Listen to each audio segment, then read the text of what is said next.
Hoy es lunes 13 de abril. Llegó la fecha de que supuestamente hoy suspendían todo lo de una nueva etapa de, de cuarentena. Pero aquí vamos a ver, voy a ver si yo logro poner este equipo mío acá, ya transmitiéndoles en vivo. Voy a ver si lo logro hacer, hermanos, porque a veces me cuesta. No es que todavía hay oportunidades que uno es como medio chapita, nada más. Bueno, medio. A veces uno es entero. Bueno, vamos a ver. Yo parto de que estamos transmitiendo ya, pero no me encuentro. Vamos a ver. Vamos a ver. Ya están respondiendo, pastor. Bueno, ¿qué dicho? Vamos a ver. Yo creo que sí. Vamos a ver. Es que eso es una prueba de fuego, mi esposa y yo. Está aplaudiéndole, Cintia. Es que no queremos molestar a todos. Ya. Como hay dificultad. Ay, Padre. Bueno, vamos a ver. Tal vez, bueno, yo no sé. Ahí debo de salir algún día. Aquí veo entre las publicaciones una vieja, bueno, no vieja, no. Mi esposa, una grabación vieja y una de Carlitos. Pero no me veo yo, ¿Cómo que vieja, pastor? No, una grabación vieja. Espérese, cuando terminemos del video, a ver. Bueno, Ricardito. Ay, vamos a ver, es que supuestamente debería poner acá publicaciones, pero... Siga usted, yo lo hago. No, espere, ya casi. Hasta en eso, no me dejan, amados. Bueno, no pude, bueno. Dame, yo si lo la hago. puedes buscar, mi amor, te lo agradezco. Bueno, hoy nos toca, para la gracia de Dios, trabajar el capítulo número 4 del libro de Tesalonicenses. Las cartas de Tesalonicenses tienen dos momentos diferentes. Esta semana pasada, el hermano Jonathan estuvo hablando sobre el capítulo 1, la hermana Gretel hizo el capítulo 2, mi esposa hizo el capítulo 3 y hoy yo voy a hacer el 4. Es una introducción a tiempos finales y la siguiente enseñanza, que sería mañana, el pastor Carlos Pineda. El pastor Pineda probablemente vaya a hacer la transmisión durante la tarde-noche, porque él va a estar trabajando durante el día y no puede hacerla. Entonces seguramente la va a hacer mañana martes, tipo 7 de la noche. Bueno, déjenme ubicar un poco el tiempo y las cosas. El libro de Tesalonicenses está dividido, el primer libro, está dividido en dos partes. Una primera parte es el capítulo 1 y parte del capítulo 2, donde ellos están hablando de los agradecimientos a la iglesia de Tesalónica. Le habla también de la importancia de mantener la oración y ser agradecidos con todo. Y luego una segunda parte es donde Pablo, ya en el capítulo 4, va a hablar de la necesidad de mantenerse puros y dignos. Entre ese capítulo 1 y capítulo 2, que fueron, como les dije, Jonathan y Greta, los que estuvieron compartiendo, ellos nos hablaron, por lo menos Jonathan nos habló del esfuerzo que el pastor, que la iglesia hace por sostener la obra y ministerio, y que de alguna manera los de Tesalonicenses estuvieron tratando de imitar las enseñanzas de Pablo, las enseñanzas de Silas o Silvano y las enseñanzas de Timoteo, pero también la de los demás apóstoles, y que ese testimonio de alguna manera ellos lo habían guardado y habían afectado a todas las iglesias que estaban en Judea, a las iglesias que estaban en Acaya y también en Macedonia. Entonces, el tipo de iglesia que había en Tesalónica, una iglesia que había sido fundada por Pablo y que por situaciones especiales de persecución y amenazas de muerte, ellos habían sido dejados de lado, habían sido expulsados de las ciudades, no de una, de varias de ellas, de esas ciudades. Entonces el hermano Jonathan hizo una excelente exposición de cómo en este caso la iglesia había sostenido a Pablo, a los otros apóstoles y a otros líderes, y cómo de alguna manera ellos habían entregado alma, vida y corazón por el ministerio. Bueno, luego vino la otra parte, que fue Gretel, donde nos habló de la otra área. Que varón mi esposa, no, ahora sí lo puso. Gloria a Dios. Ahora te invito un fresco, amor. Ay, sí. Entonces, esta segunda parte que compartió Gretel fue impresionante, porque nos habló del corazón del pastor, del corazón de Pablo enseñando a la iglesia. Entonces Pablo les dice, no estoy buscando, en ningún momento estoy buscando los beneficios del hombre, los aplausos del hombre. Yo he trabajado teniendo y no teniendo he trabajado, he hecho lo mejor que puedo. Entonces Gretelita, la pastora Gretel nos decía cómo Pablo se había desgastado y entregado por la obra y ministerio, y cómo realmente él les exhortaba a vivir de una manera mejor. Bueno, en el capítulo 3 que trabajó la pastora, ella estuvo enseñándonos sobre cómo Satanás había impedido que Pablo llegara otra vez a dirigir la iglesia de Tesalónica, y esas muchas otras congregaciones, que se vio ofuscado de alguna manera Pablo, porque no hay duda que a la hora del ministerio siempre el diablo busca la manera de estropear, busca la manera de echar a perder, busca la manera de destruir todo lo que se está haciendo. Bueno, con esas tres referencias, la que el hermano Jonathan nos hizo, que él trabajó la parte de la iglesia sosteniendo al pastorado, luego el pastorado sosteniendo la iglesia con enseñanza, y la pastora Ana estuvo transmitiendo de los consejos, exhortaciones y motivaciones que la iglesia tenía que tener en cuenta para que de alguna manera se realizara el ministerio, pero que Satanás siempre iba a estar oponiéndose de una forma o de otra. Bueno, yo voy a hablar hoy de la cuarta etapa o cuarto capítulo del libro de Tesalonicenses. Espero que ya le haya ubicado un poquito en la historia de esta carta. Bueno, para que usted tenga una idea, esta carta fue, usted puede leer como complemento en el libro de los Hechos. Ahí en los Hechos usted puede encontrarse una cantidad de datos importantes que le sirven, porque cuando Pablo narra o Lucas narra la vida y ministerio de Pablo con cada uno de sus viajes, ahí en el libro de los Hechos te va a encontrarse la historia de Tesalónica. Probablemente usted puede leer del capítulo 17 en adelante y se encontrará toda esa experiencia, de la cual yo voy a mencionar aquí en el capítulo 4.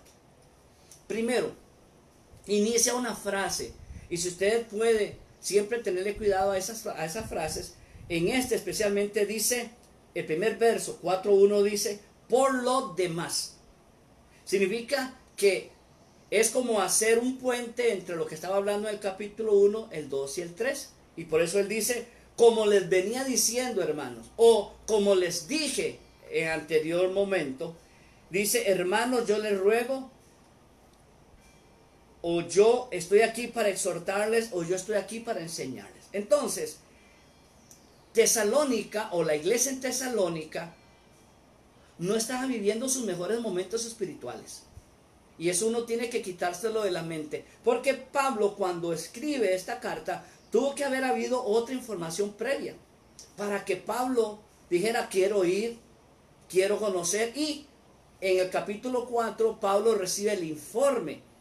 Porque una de las razones por la cual Satanás impidió que Pablo llegara es porque Pablo estaba amenazado de muerte. Y si sabían que Pablo llegaba a Tesalónica, o llegaba a Derbe, o llegaba a Macedonia, o llegaba a alguna otra iglesia, los judíos, no los romanos, los judíos habían jurado matarlo, porque Pablo enseñaba según ellos otro evangelio, y no el evangelio de un único Dios llamado Jehová. Entonces, la iglesia tenía situaciones no muy agradables. Por ejemplo, ¿quiere leer conmigo el verso 3? Busque el verso 3. Primera de Tesalonicenses 4:3. Pablo le dice, pues la voluntad de Dios es vuestra santificación. Repito, la voluntad de Dios, el propósito de Dios es que ustedes se santifiquen y que se aparten de fornicación. ¿Cómo le va a decir a la iglesia que se aparte de fornicación si no estuvieran en fornicación? Bueno, déjenme ubicarnos un poquito. Fornicación en español viene de un término griego ¿qué significa forneia? Forneia no es únicamente infidelidad de uno de los cónyuges hacia otro. No es eso, es más que eso. Forneia tiene que ver con ¿cómo decirle? Con todas las partes inapropiadas, incorrectas y pecaminosas en la área sexual. Un hombre que es un pedófilo entra en la categoría de forneia. Un hombre que viola a su hija o a su hijastra es forneia. Un hombre que trafica con pornografía dentro de la categoría de forneia cae. Es decir, no es solamente infidelidad del esposo hacia su cónyuge o al revés, sino que tiene que ver con un desorden, la práctica, una inclinación hacia todo lo que era el sexo ilícito. Entonces, ese acto impuro, ese acto inapropiado, además de la infidelidad, estaban en la iglesia.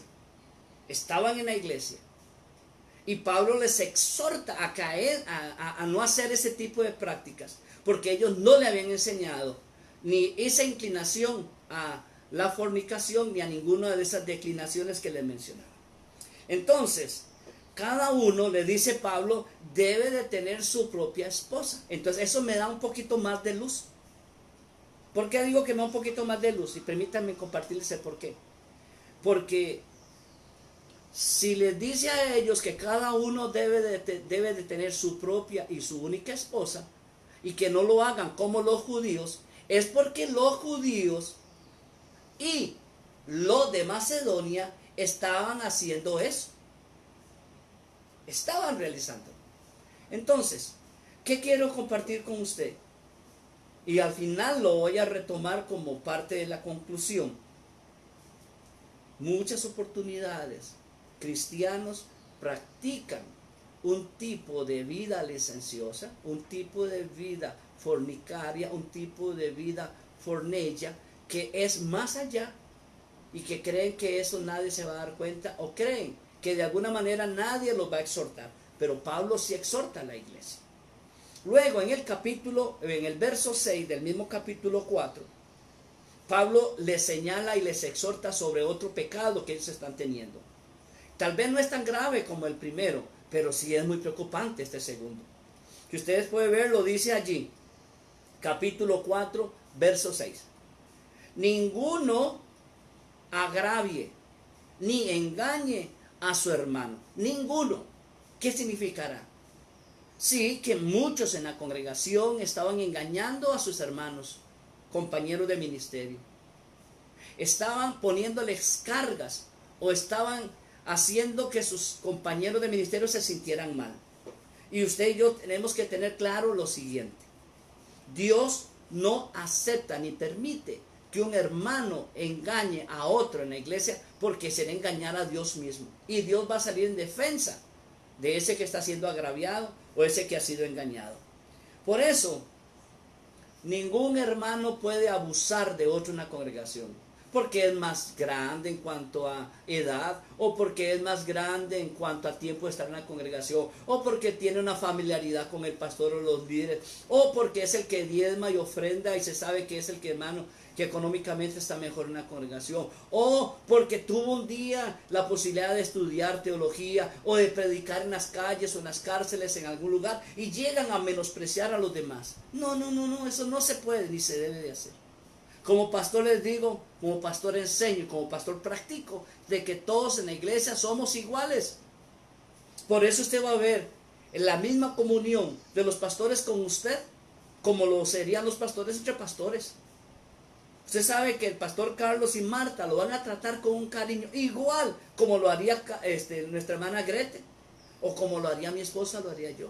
Porque todos tratamos y nos esforzamos de que cada hermano y hermana en la congregación sean tratados y tenidos con la misma capacidad de amor y la misma capacidad de orientación. Entonces, no crea, Dios no pasa por alto que alguien esté abusando de un hermano o abusando de una hermana en la congregación y poniéndoles corazones dañados porque se ofenden, porque los pastores los tratamos mal. Bueno, ¿qué otra cosa le dice Pablo a la iglesia de Tesalónica? Porque este es un mensaje a ellos, para que ellos se corrijan, para que ellos realmente dejen de hacer lo que estaban haciendo. Lo podemos encontrar en el capítulo 4, verso 7. ¿Quiere buscarlo conmigo? Ahí, 7. Dios les dice a través de Pablo este mensaje a la iglesia de Tesalónica. Dios no los ha llamado a inmundicia, sino que Dios los ha llamado a santificación. Primero les dijo que dejen la fornicación, con todas las implicaciones que le mencionaba de fornicación. Le dijo que no agravien y que no engañen a su hermano. Y ahora Pablo les dice, de alguna manera muy clara, muy directa, que se aparten de toda inmundicia, porque no habían sido llamados para que practicaran inmundicia, sino para que abandonaran la inmundicia. Y cuando hablan de inmundicia puede ser cualquier cosa. Sí, en el área sexual, pero prácticas de idolatría, o meterse en cosas que no sean correctas, que todas son inmundas, vienen de ese mundo de la inmundicia. Bueno, pero en el verso 13 comienza a haber un cambio en la situación de la enseñanza de Pablo a la iglesia. ¿Quiere ver lo que dice el capítulo 4, verso 13? Pablo les dice, tampoco, y dice queremos, es decir, con él está Timoteo, con él está Silas, pero también están el respaldo de los demás apóstoles.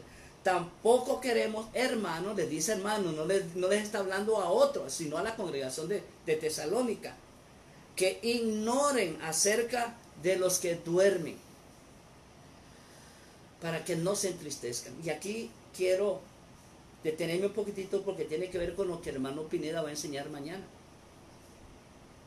Cuando uno tiene una experiencia que se le muere un hermano, una hermana, un familiar, uno se enferma, uno se entristece, su corazón se pone en duelo, su corazón se llena de angustia y dificultad porque uno no sabe qué va a pasar.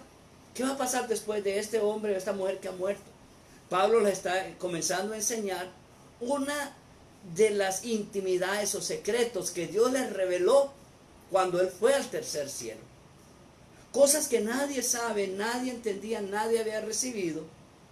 Pablo comienza a descifrar un poquito el misterio del libro de Daniel, porque les va a hablar acerca del rapto, les va a hablar acerca de los últimos tiempos o los tiempos finales, pero también le va a hablar Pablo a la iglesia de que no se entristezcan por la muerte, porque la muerte no entristece, la muerte no es algo que termina con nuestra existencia, sino que la muerte va a ser la etapa o la puerta o el ingreso a una nueva etapa o bendición. Entonces Pablo les dice, así como los exhorté por fornicación, así como los exhorto por no engañar a su hermano y no agraviar a su hermano, así como les digo que se aparten de inmundicia, les quiero decir que no se preocupen por aquellos de ustedes que han sido muertos por los judíos, porque a mí, Pablo dice, me han perseguido, a mí me han atacado, a mí me la han jurado. Y esos que murieron en el evangelio y durmieron con el Señor, wow, durmieron, sí, no murieron, durmieron. Y esa es una enseñanza más linda que usted debe de tener. Los que conocemos al Señor no morimos, dormimos, ¿sí? Es decir, dice, los que duermen en el Señor, no con el Señor, que duermen en el Señor. Porque la muerte es algo doloroso.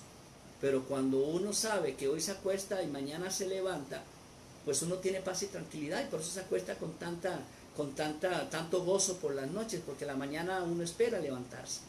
Pero cuando habla de esto, si quiero leer el texto completo, dice, tampoco queremos, hermanos, que ignoréis acerca de los que duermen, para que no se entristezcan como los otros que no tienen esperanza. Si hay unos que no tienen esperanza definitiva,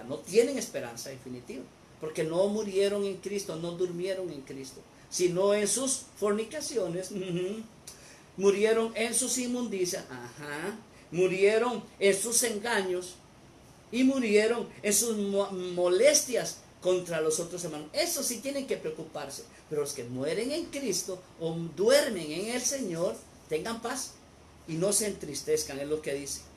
Bueno, el ejemplo más claro, Pablo le dice, de Jesús. Y creo que el ejemplo más claro para nosotros sigue siendo Jesús. Jesucristo es atrapado el jueves y llevado como un ladrón vulgar, sometido a un juicio de una manera ilegal.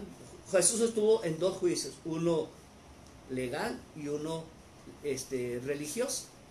Uno fue con judíos, con Anás, con Caifás, y otro fue con Pilato. Pilato representaba al imperio romano e hizo él un juicio, pero este juicio legal, y el otro fue un juicio religioso. Y dice que la experiencia y la enseñanza de Jesús nos debe de servir a nosotros de ejemplo primordial. ¿Por qué? Porque Cristo no le tenía miedo a la muerte. Él sabía que al tercer día iba a levantar, porque Jesús no muere. Jesucristo duerme también. Para que entendamos, Él sabía que al tercer día se iba a levantar. Algunas personas dicen, pero la verdad, ¿cómo? ¿Cómo es que Jesús dice que tres días murió y resucitó? Déjeme aclarar algo. La Biblia en ningún momento, y aún los cristianos a veces se ponen a hacer pensamientos en esto. En ninguna parte de la Escritura la Biblia dice que Cristo iba a morir y que 72 horas después iba a resucitar. No, no. La Biblia dice 3 días, 3 periodos o 3 momentos en 3 diferentes días. Jesucristo muere el viernes. Ese es el primer día. Pasa el día viernes e inicia el día sábado, que sería el segundo día. Y resucita en un siguiente día, el día domingo. Viernes, sábado, domingo. La Biblia nunca dijo, ni nunca lo va a decir, horas. Porque no era por horas. Era por periodos. Un periodo de viernes, un periodo de sábado y un periodo de domingo. Entonces Jesucristo es nuestro mejor ejemplo. De que un día Jesucristo dijo, voy a morir y voy a resucitar. Esa es la esperanza. Eso es lo que el Señor quiere que tengamos claro. Nosotros un día seremos resucitados si morimos antes de que Cristo venga. Pero pónganse a pensar lo siguiente. Pablo les dice, nosotros los que hayamos quedado seremos arrebatados juntamente con los que durmieron en el Señor y nos encontraremos en los cielos juntamente con Jesús. Esa es la segunda venida del Señor, cuando nos encontremos con Él. Hay otros eventos que probablemente el pastor Pineda les va a mencionar mañana, pero hay eventos futuros que para nosotros son futuros todavía. Cuando todos nos presentemos delante de Dios en el gran juicio del trono blanco para la repartición de los galardones. Pero también nos habla de una gran tribulación, nos habla de otras cosas dramáticas como copas, como trompetas, como sellos, como caballos que van a venir para la destrucción de la humanidad y de todo cuanto existe. Eso sí, algo va a mencionar el pastor Carlitos y probablemente seguiremos tocando un poco el tema, porque luego de que el pastor Pineda termine mañana, ingresaremos a la segunda carta de Tesalonicenses para terminar esos 3 capítulos de la siguiente carta. Entonces, ¿quieren leer el capítulo 15, verso 15? Y voy a ir concluyendo el capítulo 4, verso 15. Dice, por lo cual les decimos esto en palabras del Señor, que nosotros que vivimos, que habremos quedado hasta la venida del Señor, no precederemos a los que durmieron. Eso es lo que estaba recalcándoles. Nuestra oportunidad de encontrarnos con el Señor, si Dios nos raptara hoy, ¿saben? Nos encontraremos con Pablo, con Silas, con Abraham, con Adán, con David, y todos en un solo grupo, unos por resurrección y otros por rapto, estaríamos encontrándonos ahí, camino al cielo, camino a la presencia del Señor. Ok, entonces, me queda un verso más, 2 versos más, el verso 16 y el verso 18. para que nos quede una enseñanza completa. Dice Pablo, porque el Señor mismo, ¿quién es? El Señor mismo, no un ángel, no un mensajero, el Señor mismo. Será anunciado, dice, con voz, Él vendrá con voz de mando. Y los arcángeles gritarán y las trompetas de Dios van a sonar. ¿Por qué?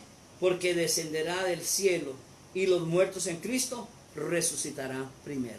Es decir, Jesús dice, yo voy a estar presente, no un ángel, no un mensajero, no Gabriel, no Miguel, no ningún otro. No, ahí estaré yo presente.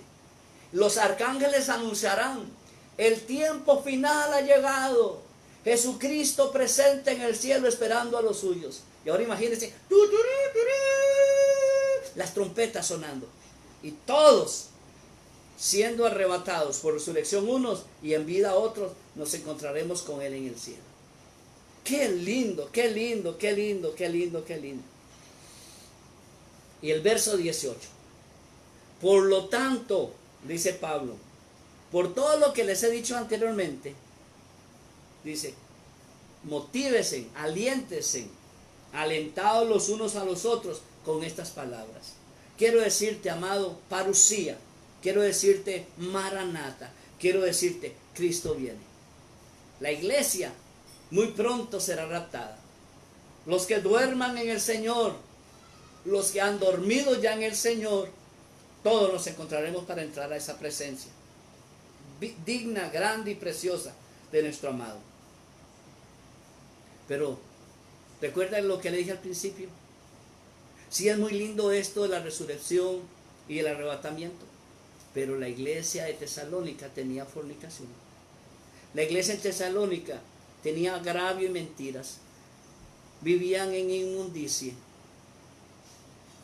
Tenían cualidades que amaban y hospedaban a la gente con mucho, mucho carisma.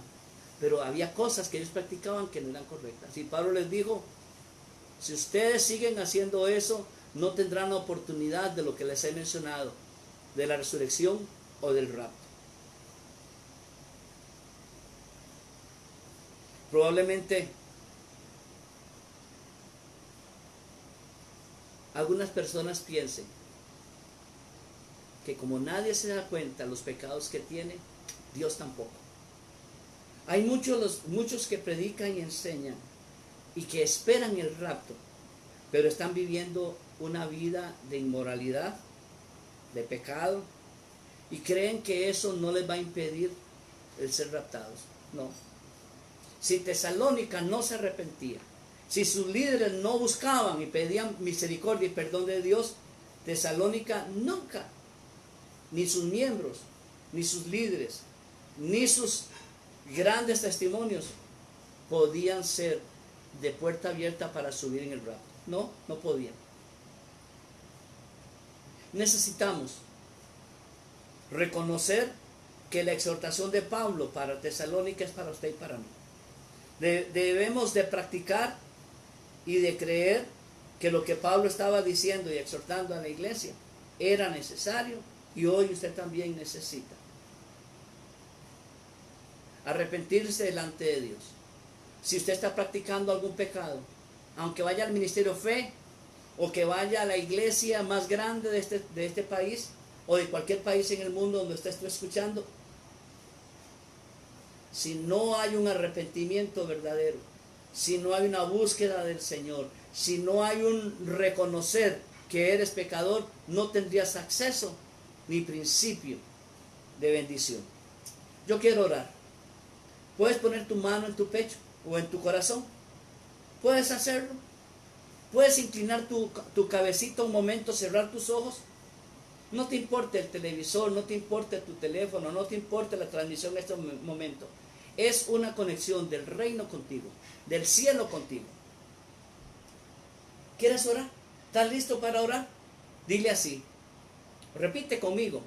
Señor Jesús, hoy reconozco que yo te necesito, que he caminado de una manera equivocada. He pensado que lo que yo hacía, nadie se daba cuenta. Pero hoy yo reconozco que te necesito. te pido perdón, te pido que me des una oportunidad. Y te pido, Señor, que así como le enseñaste a la iglesia de Tesalónica a través de Pablo, y hoy me enseñas a través del pastor Randall, tú me ayudes. Yo necesito estar listo por si la iglesia es raptada hoy, si yo muriese hoy, si yo tuviera que encontrarme contigo hoy. Quiero estar listo para eso. Perdóname mis pecados, por favor, perdóname todo lo malo que haya hecho. Y hoy te pido que tú me ayudes para encaminar mi vida de manera correcta. En el nombre de Jesús. Amén. Mi amado, confiamos en el Señor de que Él esté bendiciéndote, que Él esté desatando sobre tu vida unción, que Él agregue a tu vida cada día más oportunidad de consagrarte. Hoy bendecimos este momento especial. Queremos recordarte que mañana el pastor Pineda va a estar terminando. Él va a estar hablando del capítulo 5. Va a estar hablando de la repentina venida del Señor. Y va a estar dando una conclusión. Porque nosotros necesitamos esa presencia de Dios siempre. Gracias, amado, por acompañarnos en estos estudios. Si Dios lo permite, esta noche, a las 7, estaremos transmitiendo para que ustedes reciban la enseñanza de la noche de adoración, que estará a cargo de mi esposa a las 7 de la noche, hora centroamericana. Que Dios te bendiga, Dios te guarde, y nos estaremos viendo esta misma noche, si Dios lo permite.